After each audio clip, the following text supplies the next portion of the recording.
listening to Climate Curious, a podcast for people who care about the world but find the current conversation about climate change confusing, boring, or scary.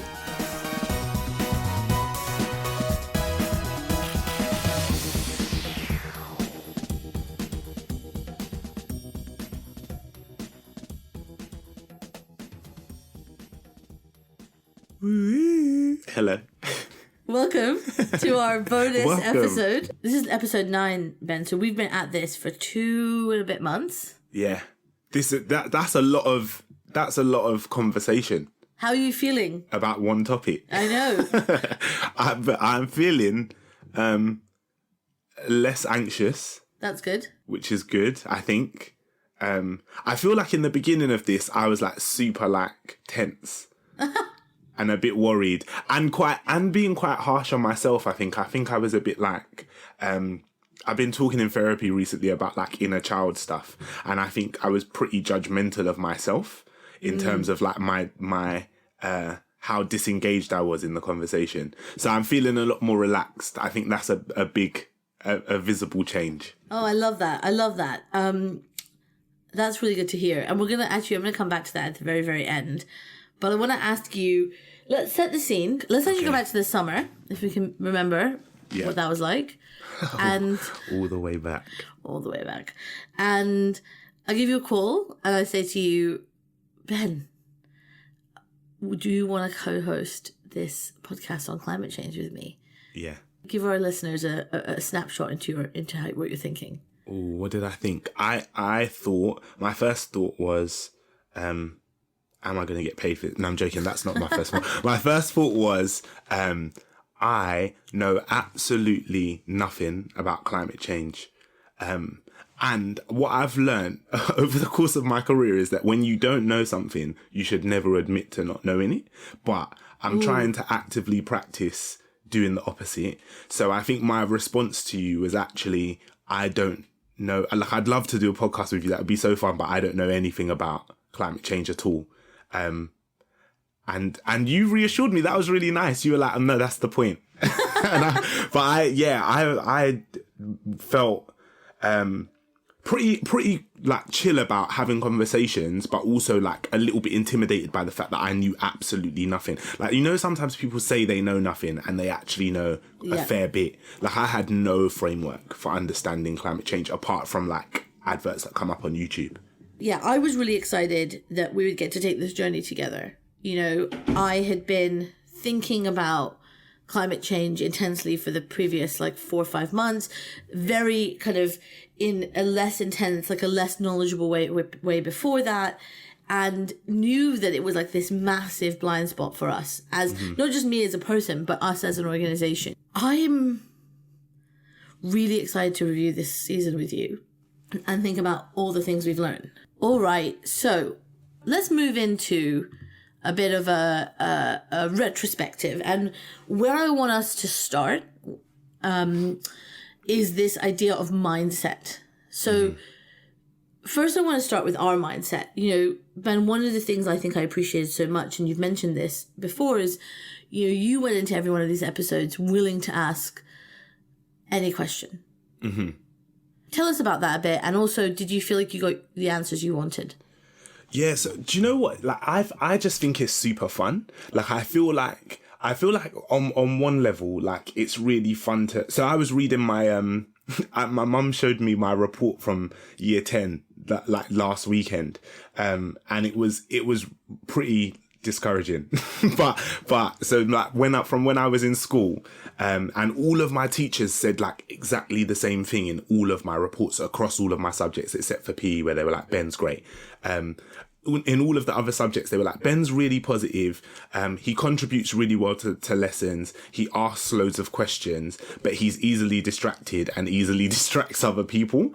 And I think I have always been the kind of person that's very inquisitive, and not particularly ashamed to ask a question, even when I know it's a dumb question, because my suspicion is if I don't know something, there's going to be at least 2 or 3 other people in the same space as me that also don't know and just wouldn't ask.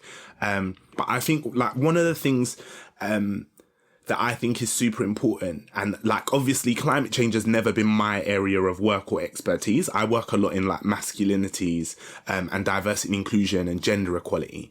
But one of the things I always appreciate, like when I'm a guest on a podcast, is being asked to explain things that I take for granted in my understanding, because I think it, like on one level, like it forces you to refresh your memory, like it forces you to re-understand the thing for yourself. But I also think it's just super like freeing and releasing to be able to chat generally, rather than to like, sometimes we get caught in this like trap of like explaining things like in a super academic way, or like, and I find like, I personally find it pretty boring to do that. So I feel like for the people that are coming onto the pod, like it felt like in asking those questions, it was an opportunity for them to like just have a chat about something that they're pretty passionate about. And then I guess that the byproduct of that is I felt like I did get all of the answers that I wanted. I don't feel like there was a point where I asked a question and somebody kind of avoided it. Do you know what I mean? Like, I think people were very gracious and generous with like taking their time and walking us through stuff. But it felt like all of the, so for me, I know really early on, there was an example of like, so what is the actual situation? Like, what's the actual issue here? What's the real problem? And I thought people were going to be like, oh yeah, no, and kind of talk around it. But everybody jumped straight into it and was pretty explicit about what the scope of the problem was, or the scale of the problem. So that was super cool. Yeah, I agree. I almost found that everyone we spoke to loved the opportunity to speak about what they do day to day in a different way. And also really knew that in order for us to, make the changes we need to make, in order for us to kind of tackle this climate crisis, everyone would need to get involved. And the only way to do that is to talk to everyone. And so I felt really like that was like a big shift in the way that this is often talked about. We got geeky, but we got geeky in a way that was accessible. So I want to play us some clips throughout this episode. Ooh, yeah. And so we talked about our mindset and being open, asking questions, delving into that. There are no such thing as silly or stupid questions. And I want to also now take us through, I think, a few things where different speakers, I think, helped us change our mindset when it came to the issue itself. So let's start with this clip from Charmian Love and see what you think. Maybe it's not about the problem, but maybe you're thinking about like, how can you and those companies be part of the solution, right? Okay. So it's another way of thinking about it. So it's not just here's the problem, but actually, what is the power that I have to be part of the solution? And what is the power that others have to be a part of the solution? And then that takes me to another like both and level, which is I don't think it's either or. It's not individual or organizations and like the system. It's actually the solution to how we have to really address this climate emergency involves both and. So I think it is about the individual actions that we take. So we should be really cognizant of them and conscious of them and do what we can. And we don't want to just assume that every individual action we take is going to save the world, because actually what we also need to do is be actively working towards a solution at a systems level. So I think that just that question you've asked, I think that's a great place to play around with this idea of, it's not about problem. It's like problem, and the solution is on the other side. So like, how do we think about them as connected? And it's not just about an individual behavior. It's about individual and the system, and how we think about those things working together. I think that's a really interesting way of like framing it, because I think maybe when I think about climate change, what I'm looking for is somebody to blame, rather than, which is a really weird realization actually. I think maybe I'm looking for whose fault it is rather than what the actual solution is. So maybe my mind is not so consumed. And I think that's why when we were having that conversation in the beginning about whether I care or not, like I feel like the answer is obviously I care, but at the same time, it's not really my fault, so it's somebody else's responsibility. When actually, maybe we're all supposed to be part of the solution here. I love that. I have to say, that realization was huge for me too. Do you think that coloured the way that you saw the whole season? Yeah, massively. Because, and I think that was so important that happened at the beginning. Because actually, that was, sometimes you have a framework for seeing a thing. when you're unaware of the fact that you see an issue through a specific lens, it's really hard for you to deconstruct your understanding of it. And for me, like that point about like fault and responsibility and blame, was so important, in terms of, again, just freeing myself from like, from playing the blame game and allowing myself to think about solutions. Like, so get into a space where you're like, okay, so now that even being able to identify whose fault it is doesn't really matter that much. This is just the situation we're in. So now how do we get out of that? And what role do I have to play in us getting out of that? And that same question applies to everyone. Like, what role do we all have in resolving this problem? Because if we don't, like, everybody suffers the consequences, right? Well, this is it. Because I think what you just said, Ben, links up so much to what Chris DeMare said in episode 4. And so I'm actually going to play that clip, and then let's have a chat about it. One of those aspects of wicked problems is that they often lead us to sit in our little corners and to say, no, we should wait for other people to do something first, because in the position where I am, I can't do anything. Yeah. And those oil barons, we've actually, in conversations that we've had with some of them or with people who work with them, they are sitting in that position. Some of them say, well, we know that climate change is a problem, but we're waiting for consumers to send the signal that we need to change. Wow. And others say, we know that climate change is a problem, but we don't feel that we can do much because our investors are looking over our shoulder and want us to maximize our profit. They don't want us to be thinking about climate change too much. So even those people in that context are going, but what can I do? So businesses are waiting for governments to set regulations. They're also waiting for consumers to tell them what to do.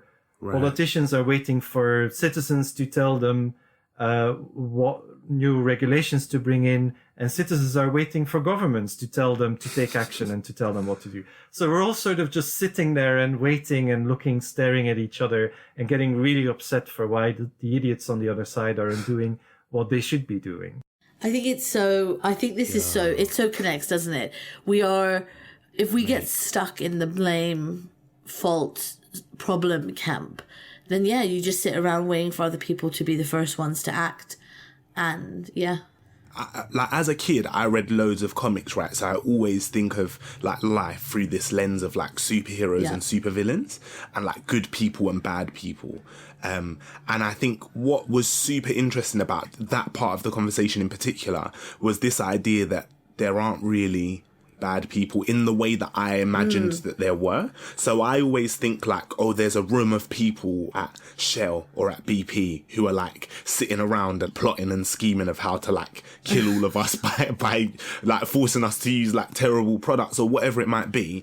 And actually, speaking to Chris was probably the first time that I've considered those people to be people with like actual thoughts and feelings and problems to solve as well.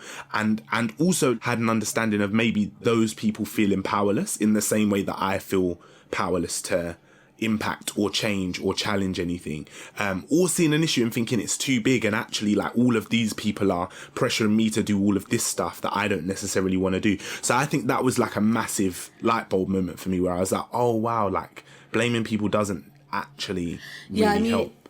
There are plenty of people in the climate space who talk to who will tell you that there are some evil dudes sitting in a room making bad decisions. Yeah, of course. Callous decisions. But I think what was interesting there is that that's like maybe one tiny bit of this picture. Actually, most people want to do something. Most people don't want to be bad. They don't want to be evil. They're not looking to kind of harm others. Is actually a lot more of is anyone willing to actually take the first step and put their head above the parapet, right, and say actually this needs to be done. For me, it actually felt like people are scared of acting and that what we need is courage. The thing that I really loved that Chris talked about, you mentioned in that episode, Ben, how sometimes you think that people who don't agree with you are stupid, and I think that was one of my confessions. And Chris called this stupid, crazy, evil reasoning, where if someone doesn't agree with you, you either think they're stupid, they're crazy, or they must have like negative, bad, evil intention. And actually that's often not the case. I think probably this is one of the hardest things for me. It's still an ongoing battle, is not looking at someone who disagrees with me and immediately just dismissing them. Yeah. And that but I think that's really tough across the board, isn't it? And actually, maybe that's one of the things that was like the most important reflections to come out of this whole process for me, was like, that doesn't make us abnormal. Like, I think it's pretty normal for us to judge people in that way, but also it's not necessarily conducive to resolving the problem. Or it doesn't help us to action change. The other thing that came in terms of mindset from Chris's episode was this idea that I think is very counterintuitive and almost revolutionary, that actions drive belief. And that, if you are someone who doesn't feel strongly about an issue, who isn't already, at the point where they're willing to glue themselves to the shell building or, make massive life changes, that actually trying to change people's beliefs won't work. You need to get them to act. You need to get them to do something. The other one, the other episode that I think very much dealt with mindset was episode 6 with Clover Hogan. And there was a statistic that she shared in this episode that really floored me, right? So she talked about this research done by Friends of the Earth last year, and it showed that 70% of 18 to 24-year-olds in the UK identified as having eco-anxiety. Now, I was... That's a big number, right? I was shocked. So let's hear Clover talk about eco-anxiety a little bit. When we think and talk about eco-anxiety, it's easy to assume that it's a bad thing, right? That it's a weakness. And yet, eco-anxiety is not a clinical condition. And in fact, many climate psychologists would argue that it's the perfectly natural human response. In fact, they would say that the problem isn't that lots of young people are feeling eco-anxiety, but that more older generations aren't.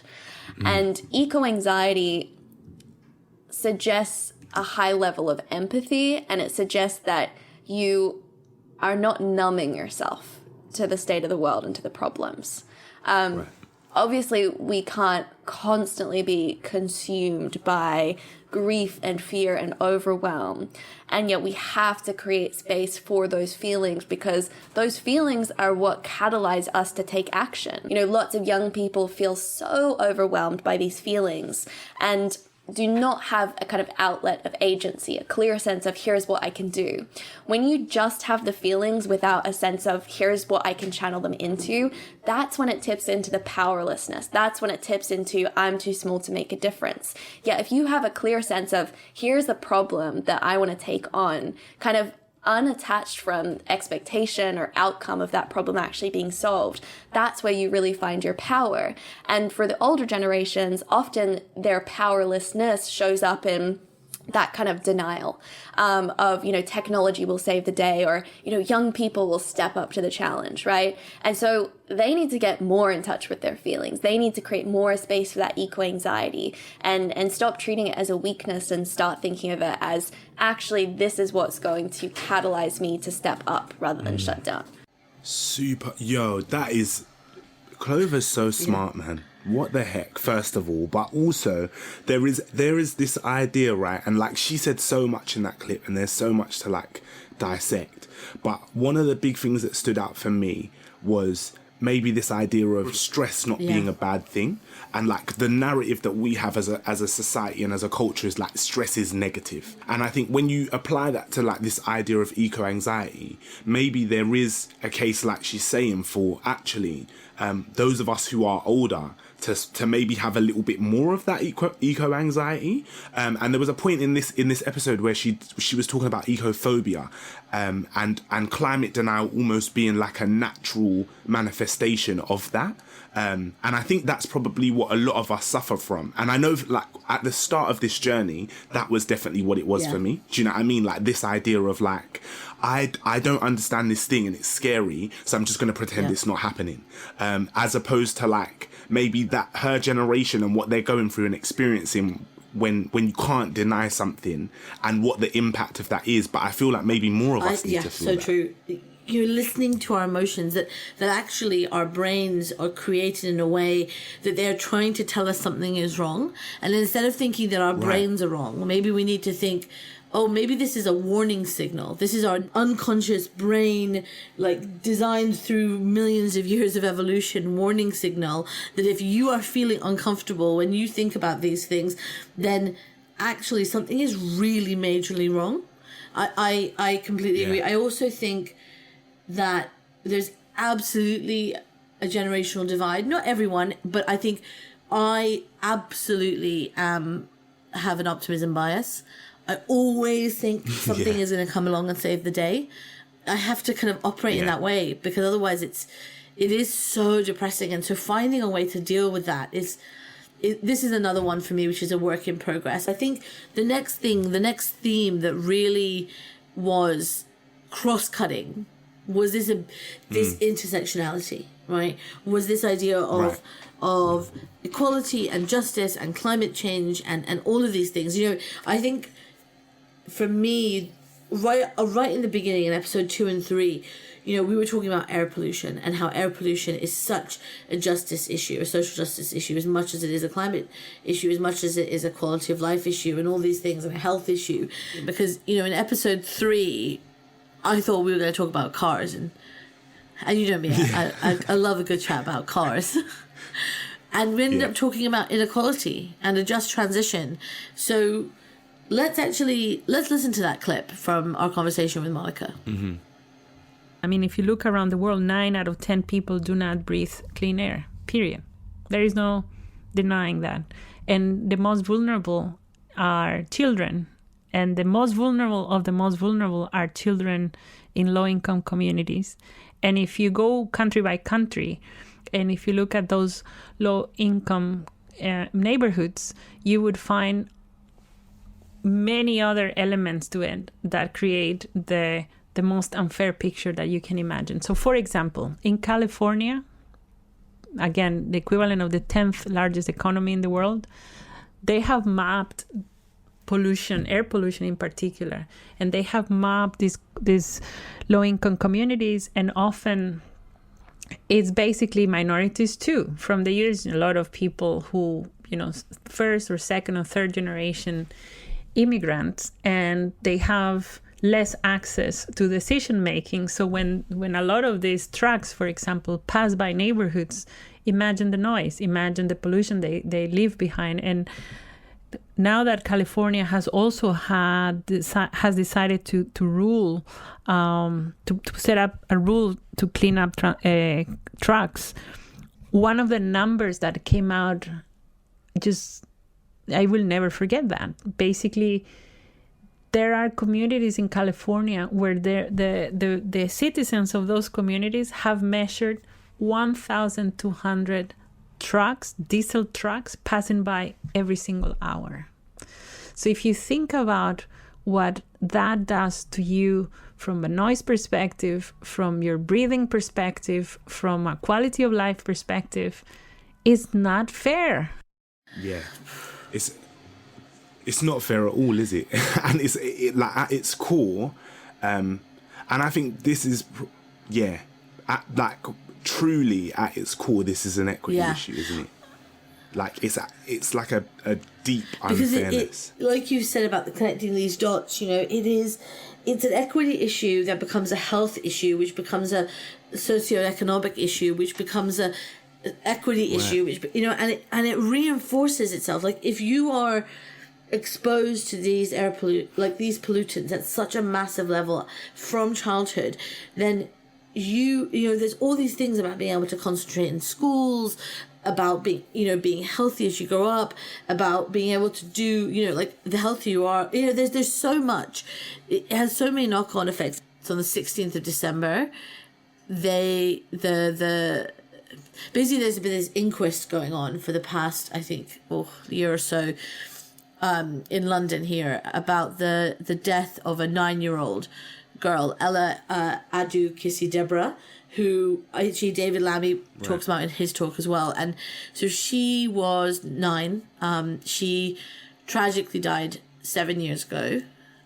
She lived near the South Circular Road in Lewisham. So if people don't know that road, Ben, it's massive, right? It's a major, pretty busy. Cars, trucks, etc.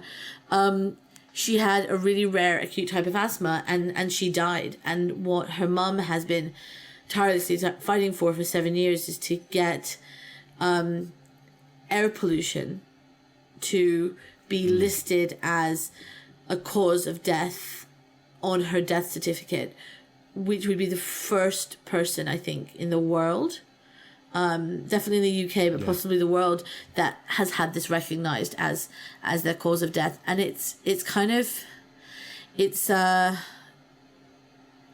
amazing, and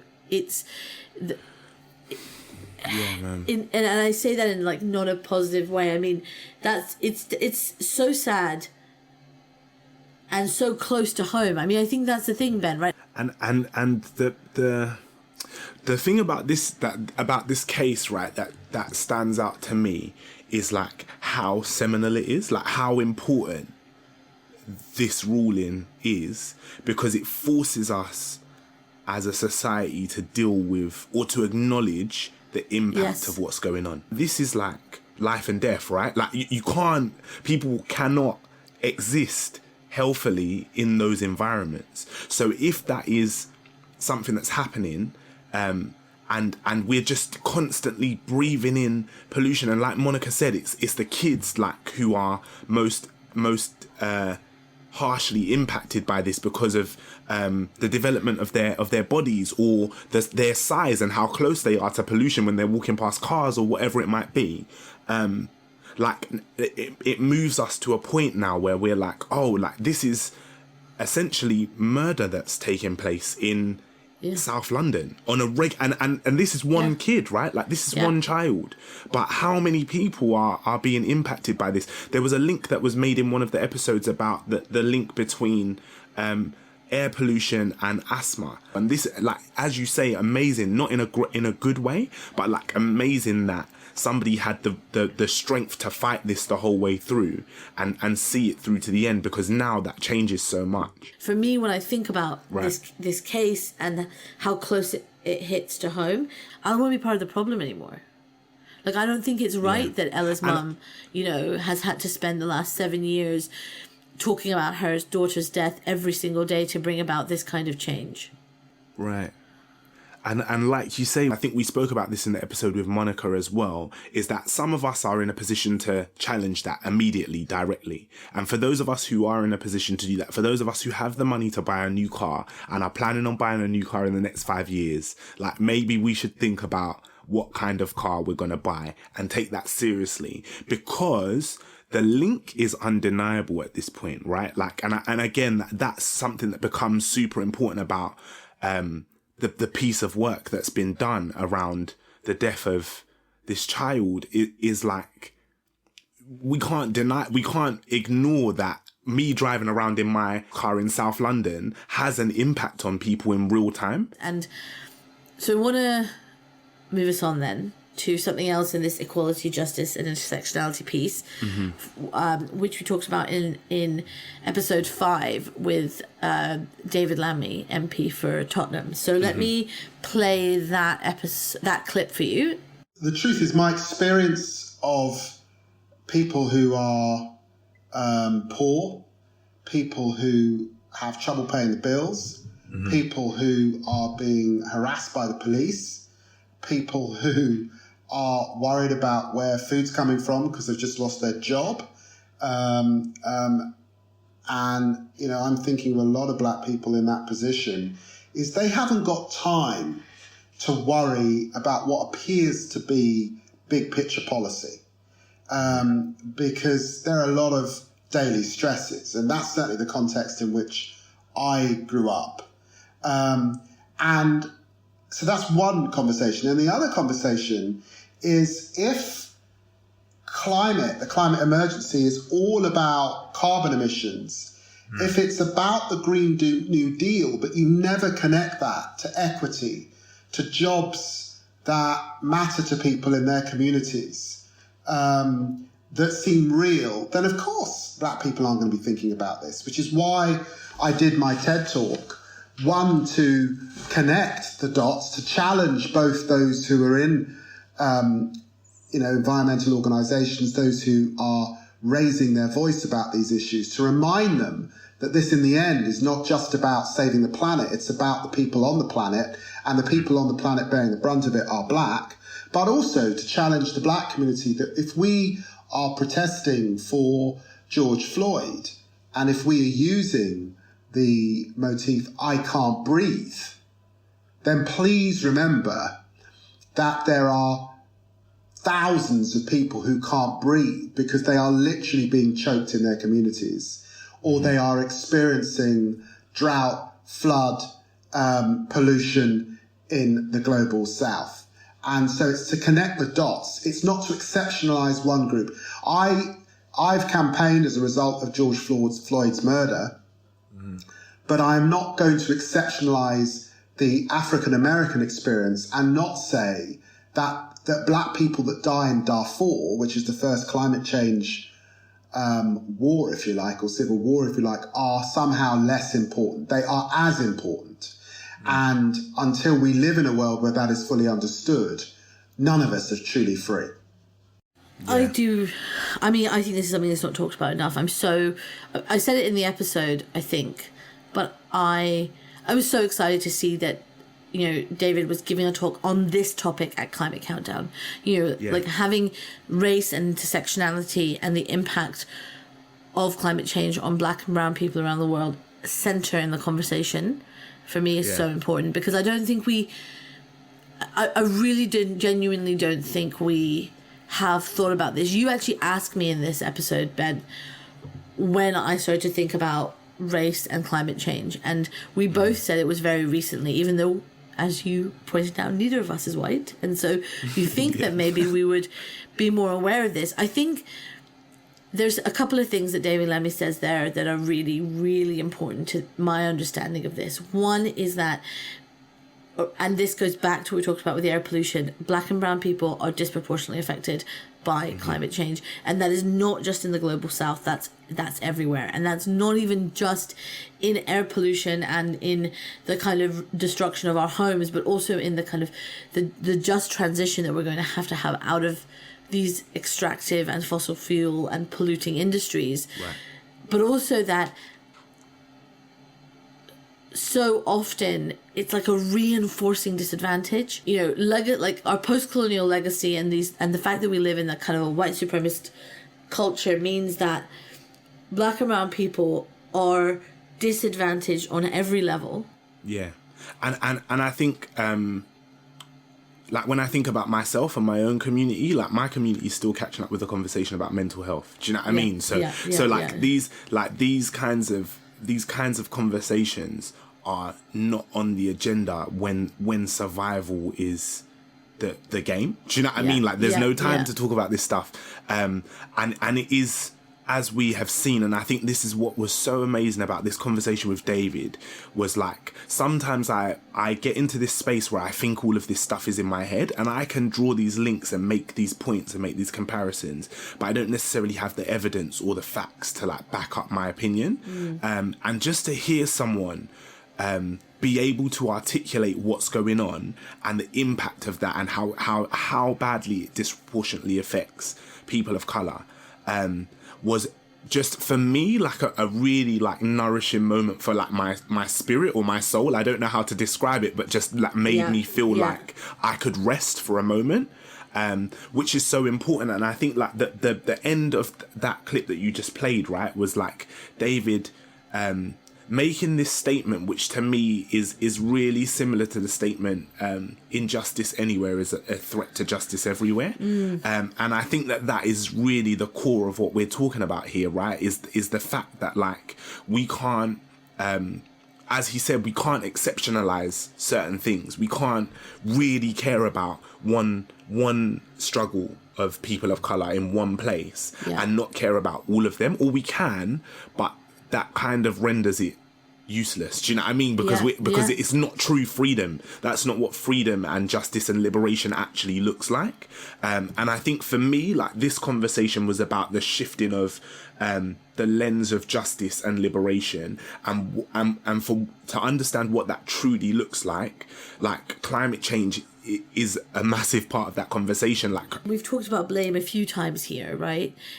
Are we blaming the people who are the least contributing to the climate issue and least able to make major life changes? And I want to come to a clip from our conversation with Baroness Lola Young for this.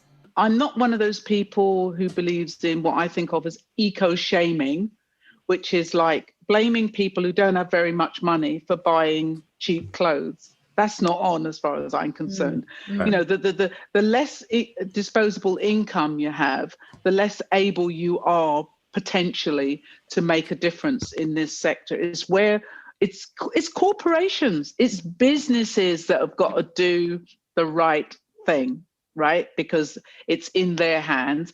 And if they're not doing the right thing, government has to encourage them, incentivize them. And if they still don't do the right thing, then they have to be penalized. I'm no fan of disempowering people by default, which is say, well, none of us has any responsibility. I don't think that at all. But I think it depends on where you are. Look, if you're dependent on food bank, and when we talk about fast fashion, it's interesting because everybody thinks, oh, well, it's frivolous. It's the thing that girls do and some boys and blah, blah, blah, blah. You don't have to have that. It doesn't. If you've got 2 or 3 kids and you've got to buy T-shirts for them for gym, you've got to buy a skirt for them or a pair of trousers for school. It's the garment industry. It's not just about fashion. So what are you going to do then? Are you going to say, well, I've had to go to the food bank this week, but I've got to buy the kids' school uniform from John Lewis? You know, if I want a trustworthy brand, you know, we're not. This is mad. It's cloud cuckoo land. And I think one of the things for me that I've come across with other fashion activists is this kind of attitude that says, well, it's up to the consumer to drive all of this. And I say, no, not really. I don't think so. I think the fashion industry has created the business model that has given us fast fashion. And also, I want to be clear. Let's be clear on this. Just because you pay a lot for something, it doesn't mean you're getting a better deal in terms of their trustworthiness around labor issues. So there are factories that somebody once famously I asked him to come to the House of Lords for a meeting about this whole area when I was first learning about it. And he brought with him a little case of T-shirts. So the one T-shirt, the cheapest one cost about £2 and was from a famous fast fashion chain.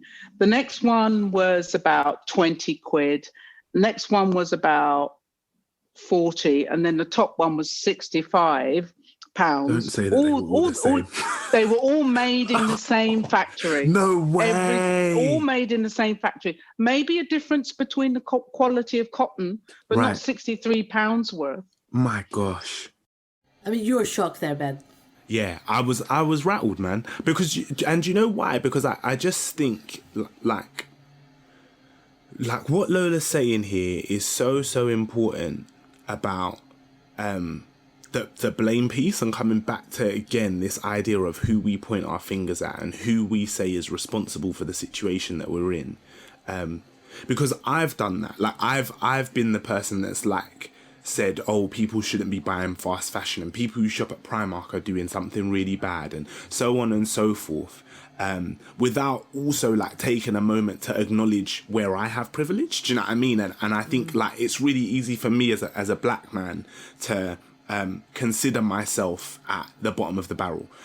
or to consider myself in the worst position, and therefore I have the right to judge whoever I want, however harshly I want to, without acknowledging that like economic privilege is a real thing. Do you know what I mean? And actually, like, some people have no, like, it's not that people are making bad decisions. Some people have no choice to make. Like, some people have no power to make those kinds of decisions. And as the person who points the fingers, I think also, like, there's the saying, like, when you point a finger, there's 3 fingers pointing back at you.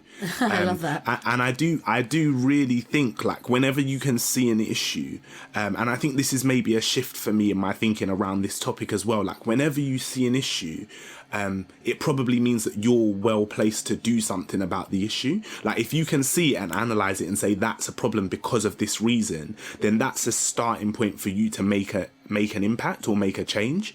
And I think that conversation is so important. I think that finger pointing and 3 coming back to you, it's so true. And I think, like, the other piece of this, right, is again, like, bringing the magnifying glass back to myself. What can I do then? So how do I change this thing? So rather than saying, oh, those people are so bad for buying that, or these people are so bad for buying this, like, what do I buy and how do I do that responsibly? And I think, like, a really useful piece of information that came up really early in these conversations was that conversation about B Corps.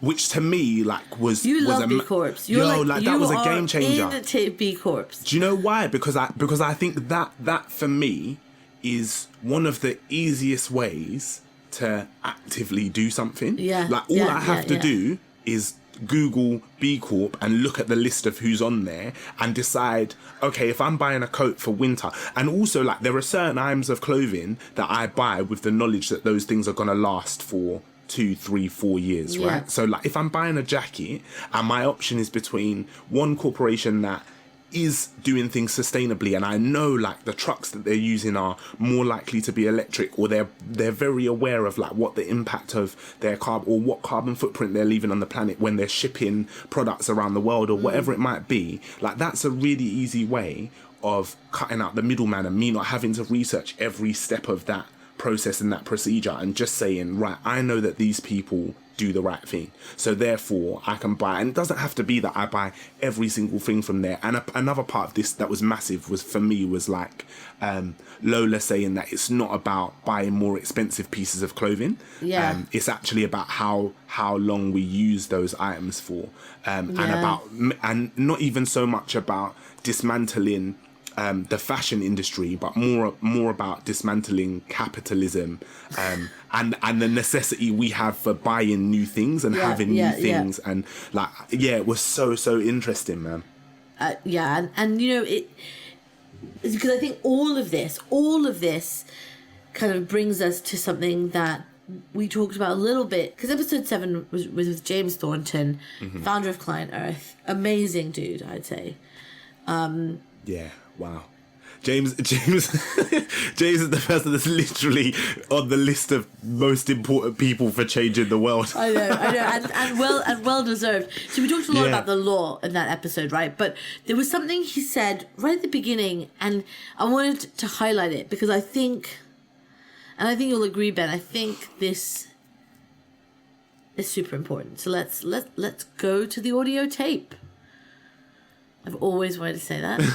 Because what I wanted to do is to protect nature, you know, and then since law was in my family, I knew it was a powerful thing, and I thought, well, I'll become a lawyer and see what's possible, and then it became possible to use it very, very powerfully. But what I wanted to do is to protect nature, and I didn't originally want to protect people because I was quite pissed off at people because people were making all the problems, right? And it took years and years and years. But one day when I was in a Zen retreat, many years later, I felt I had this very strong experience where I realized that I had been thinking that people were going to kill all life on Earth. You know, that's why I was so angry. And I realized in this retreat that even if we did our worst. We're not going to take down all life on Earth. We could take ourselves down. We could take a lot of species down, but life would go on. And that doesn't seem like like an enormously powerful revelation when I put it that way, but it was for me. And I relaxed and I said, "Oh, wonderful! We can't kill all of life on Earth." And I started thinking, so what's my job then? What do I do? And the answer was, if people are causing the problems, I need to work with people. Oh, and if people are causing the problems, it's because they don't know what they're doing. So I found myself suddenly getting extremely fond of people, which was a big change. I'd been very angry, and then I started thinking, oh, okay, I need to take care of people and not just nature. And the next bit was, environmental problems are all mental problems. Because it's how we think about things. And how we think about things is what we then do, right? So environmental problems are mental problems. And I realized if I want to save nature, I have to work with people. Can I tell you, Ben, that one of my favorite things of listening to all of our episodes is your reactions to everyone? I'm like, yeah. I love it. I think it's so great. But I love what James says here. Yeah. People. Like so incredibly important. And the first, like so many parts of it, but the first part is like this idea. The thing that really stood out to me is this idea that people can't kill all life on Earth. Like we can kill ourselves, we can wipe humans off the face of the planet and take out a bunch of other species while we're doing it, but the planet will continue. Like the life on the planet will continue to survive. So actually, the approach to this becomes people-centric, right? Obviously, we're trying to save the planet, but the planet's going to survive. So really, like we can't afford to dismiss people, particularly when we now have all of these other layers to the conversation, especially the layer of intersectionality that helps us to understand who is most affected by this stuff and who is least likely to understand or engage in it, and then what the responsibility then is to engage those people and how we are able to do that. Like I think that's an amazing shift in like my ways of thinking about this conversation that's come up for me.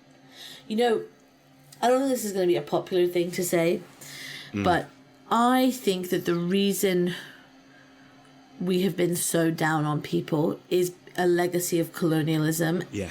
I think very unpopular, but very true.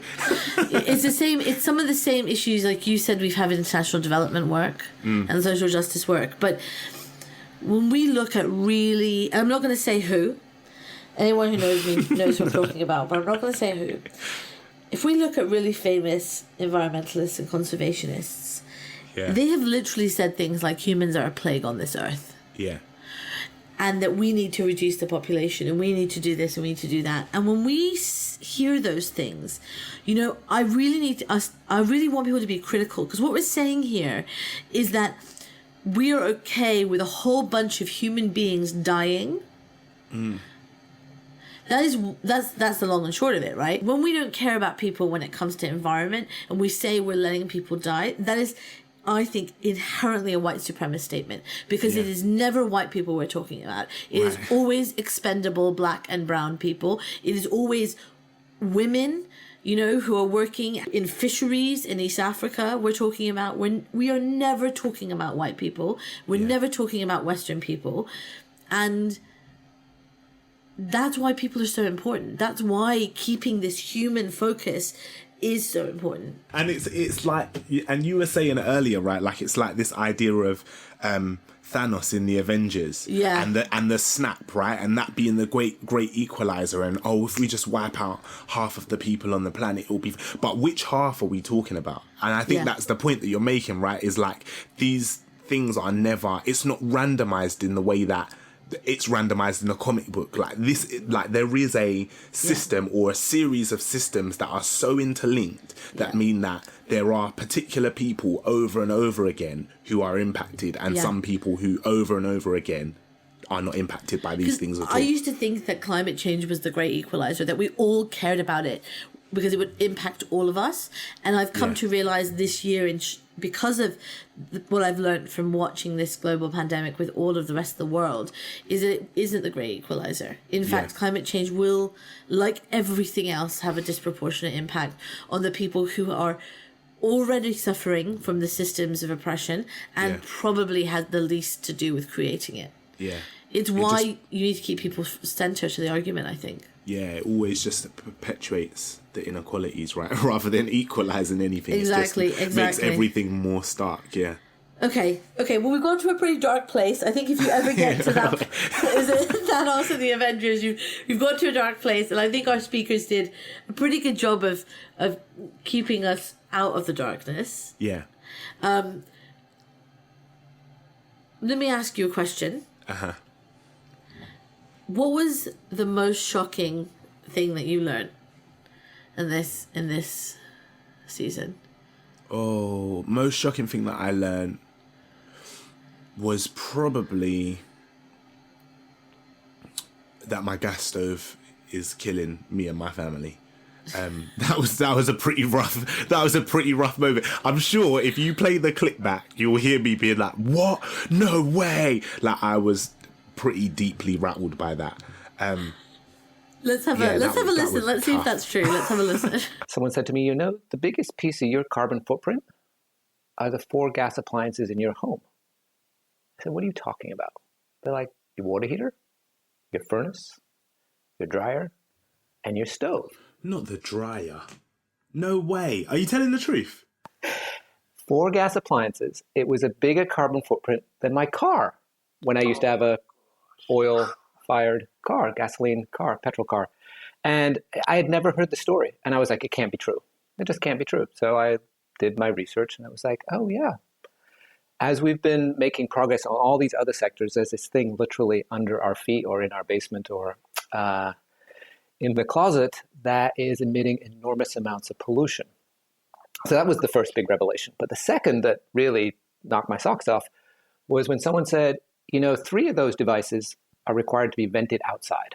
All the pollution from heating water, drying your clothes, and heating your space, the pollution when they burn that gas has to be vented through a chimney outside. 1 doesn't. And then I was like, the stove? And they're like, yes, you're burning a fossil fuel inside a building, inside your home, inside your kitchen, one of the most sacred of all places. And no one told us that when we're cooking, whether it's boiling water for pasta or a holiday dinner, that we're emitting large amounts of pollution inside our homes. And we're still, the levels of pollution that we've known about for almost 3 decades are above levels that would be illegal outdoors in our homes. So that has been a big revelation. Nah, man. That was bad. That was bad. I had a proper crisis after that. I was like, how do I get rid of this stove? This is terrible. I think I got the most number of messages after this episode where people were like, what are you talking about? Yeah. It's scary. It is scary. It's scary. I'll tell you what it makes me think, or what I've been thinking about since that episode, that I find truly more scary is... So the thing about gas is, we've all gone around thinking, if it was bad for us, someone would tell us, right? No one has, until now.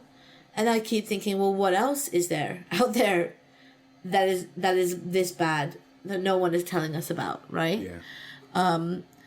I mean, I found some pretty shocking stuff about recycling plastic, which I think we'll have to save until season 2 because I don't think that we can take it right now.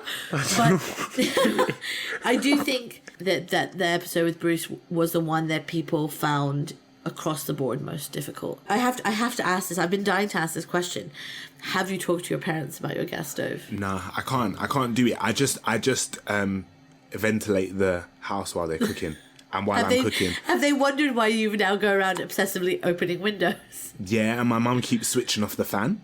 She hates it. She keeps switching off the extractor because it makes so much noise. But I'm like, no, you have to leave it on. Because it's, and I do you know what? I think I want to, with my parents, I thought about this a lot actually, and I want to be in a position where I'm able to say to them, I will replace it. Yeah. Rather than just bugging them out. Do you know what I mean? Because also they're old. But, yeah, I understand. But yeah, it's I think that has been one of the most practical changes that I've made. So let's go into the closing. Let's do a rapid fire closing, Ben. Okay. Here we go. Rapid fire closing. We ask all of our guests the following 2 questions. I would like the 2 of us to answer it now.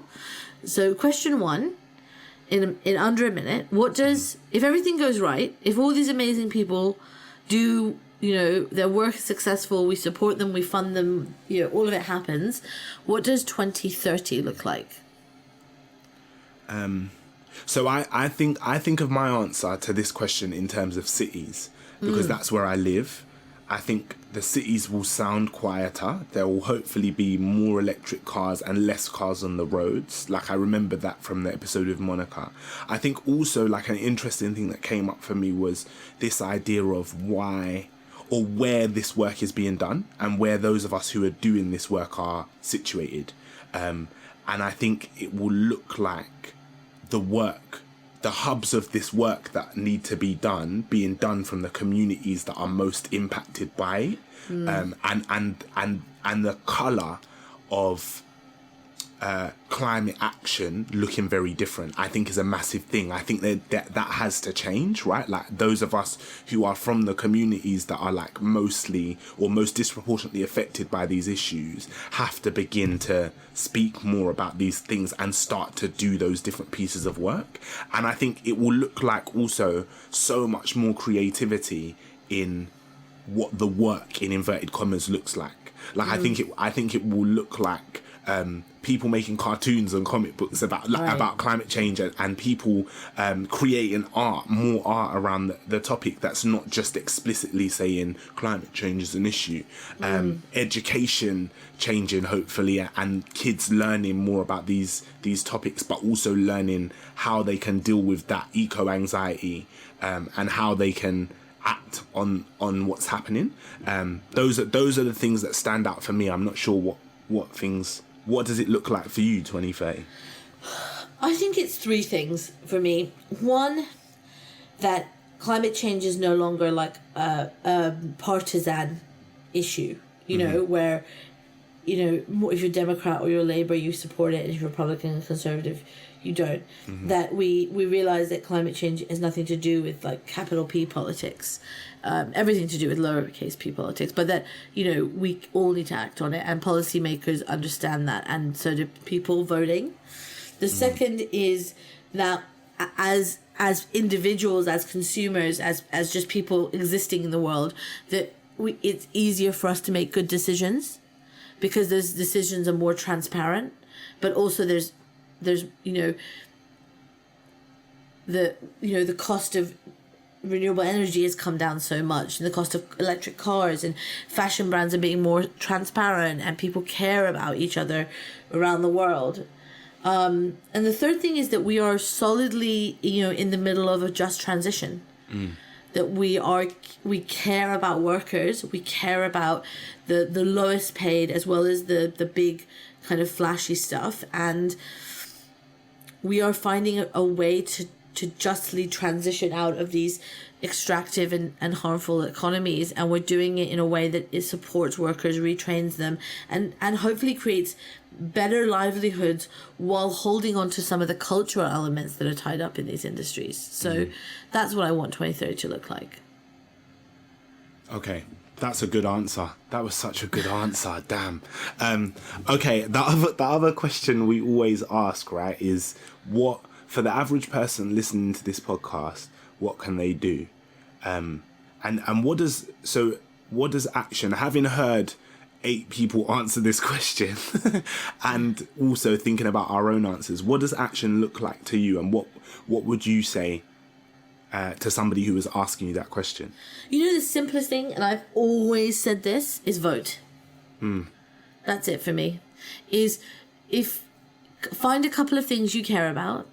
You know, for me, it's like climate, it's women's rights, it's LGBT rights, it's the rights of migrants, it's refugee rights. I mean, this is not a few, and it's, you know, and the rights of sex workers. And I would look at those issues, and I look at the people who I'm voting for, and I vote for the person who matches that most. I know that sounds like a lot of work, but actually there's so many resources out there that can make it easier for you to vote. Voting is our most powerful tool that every citizen has, and that having lived in countries where I haven't been a citizen, and I've had to live under laws that I had no say and would never have a say in making. Yeah, it's so important we vote. So that's for me what it is. That's such a good one again.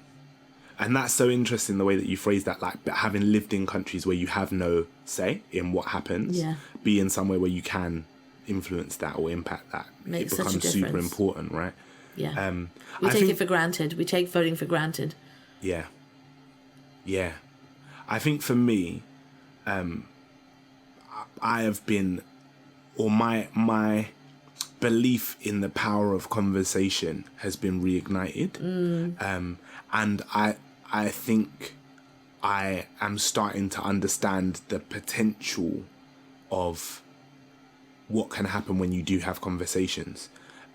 So for me, I would say like by far the easiest place to start. And for anybody who's like me and listening and needs an easy place to start, I would say is listen to all of these episodes of the podcast and then have conversations with them about the people in your circles. Do you know what I mean? Like, or have conversations about them with the people in your circles, and also like share the podcast, like not because we want people to listen to them, but just because it's a really easy way of starting that conversation. And it doesn't have to be like, I think I've definitely learned over this process that you don't have to be an asshole to do it. Do you know what I mean? Like you don't. I think I had a perception of people who did this kind of work based on what the media has portrayed about more prominent voices in the conversation, which a lot of that portrayal is nonsense, and I know that it's nonsense, but that still seeps into your consciousness or your psyche. And I think I've discovered that you can be nice and you can be kind and you can be gentle and patient and have these conversations with people, and people can learn, and I have learned. And that becomes super important. So I would say like conversation becomes super, super important. Can I have a cheeky second one, Of which course. is not really mine, but it's Chris Demers, but I think it was probably for me one of the most important. I don't even know if it was part of his answer to this question, but it came out in his episode, which was think about what you do. I mean, I know Clover talks about this. Think about what you do. Think about your skills. Think about your world. And then think about climate as you start to learn about it, and look at the two. Look at climate through the lens of your world, and that will help you understand how you can best contribute to this. Maybe we don't all best contribute to it by all just taking a series of checklist actions. Maybe we do it, Ben, by you being a podcast host and by me curating voices and, and also making other good decisions. But I think this idea of like find your place in it is so powerful. Yeah. So important. Okay. And so freeing. And so freeing. So freeing if you realize you don't all have to do the same thing. Yeah. You know what time it is now? It's time for reverse confessions. So what are reverse climate confessions, you may ask? So I thought after 16 confessions from the two of us. After discovering that we are horrible people, we should possibly maybe. I was actually just really curious to know if you had changed anything from having confessed to your crimes.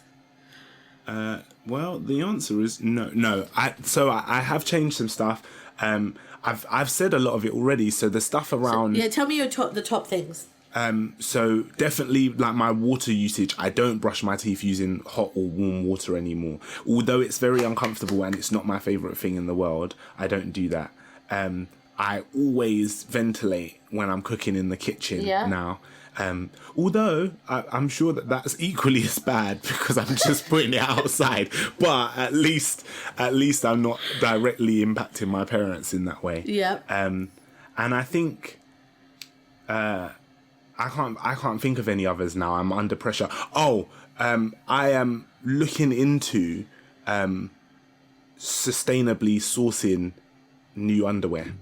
Because I need to. That's a big one for me. The H&M thing was a massive one for me, and I need to really seriously think about that. So I'm actually researching it. I'm really looking forward to you. I want you to come back for season 2 with an answer for our people who are now not going to have underwear for 3 months. Got you. Don't worry about it. What have you been doing? Okay, two for me. One is I got a lovely coffee maker. In my house, which means I no longer have to go out and get coffee with disposable cups. Smart. Because I just cannot. Like, if you think about it, this year alone, which is when my coffee addiction has kicked in, I'll probably have thrown away like 600 disposable cups. Wow. That's just not on, is it? Imagine. Right? Yeah. So I have a coffee maker at home. I love it. So that's been a big one. And the other one, which is again like a bit more, I guess, not again, but is something that I only confessed to last week, but I think I've been thinking about it for a long time, and so I've been trying to change my behaviour, is I'm trying to not stop buying things just to make myself feel better. And yeah, just see if I can realise, like, decouple that thinking, because the truth is that I never do actually feel better. Yeah. It doesn't so it's not work, even does working. It? So yeah, those are my two. Okay, Ben. I started this whole crazy journey with you 9 episodes ago, I guess now, asking you one question, and I want to ask it to you again as we close this bonus episode of season 1. Ready? Yeah. Do you care about climate change? Oh yeah, 100%.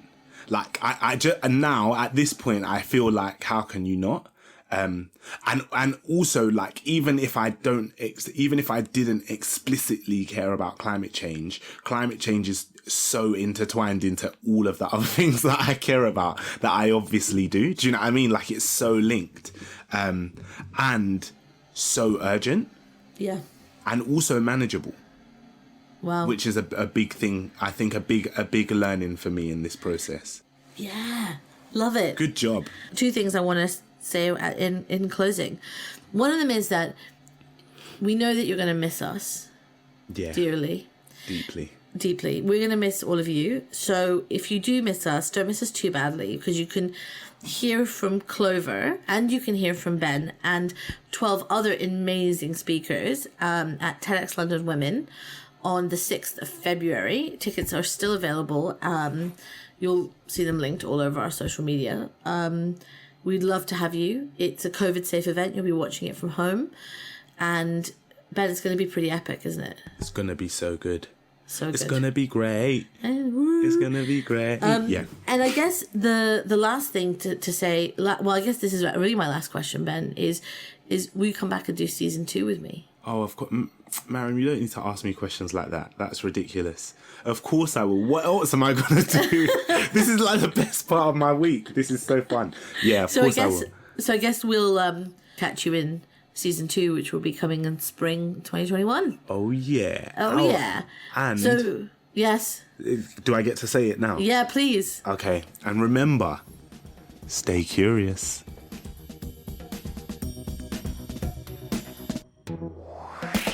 Thanks for joining us this week. If you enjoyed what you listened to today, please rate and subscribe and share the episode with a curious friend. Join the conversation on socials using the hashtag ClimateCuriousPod and let us know what you want to hear about next time. You can find us online at TEDxLondon. This podcast was made possible by TEDxLondon's headline partner, City. City is all about progress and supporting great ideas. And for the past 5 years, they've supported us to bring world-changing ideas to the TEDxLondon stage. Now they're taking it to the next level by supporting this new podcast. Thanks, City. This episode was produced by Josie Colter, curation and research by Tara Cooper, engineered and mixed by Ben Beheshty. Artwork designed by Sabrina Russo and Rebecca Mingus. Music composed by Ben the Falcon Beheshty. Presented by Maryam Pasha and Ben Hurst.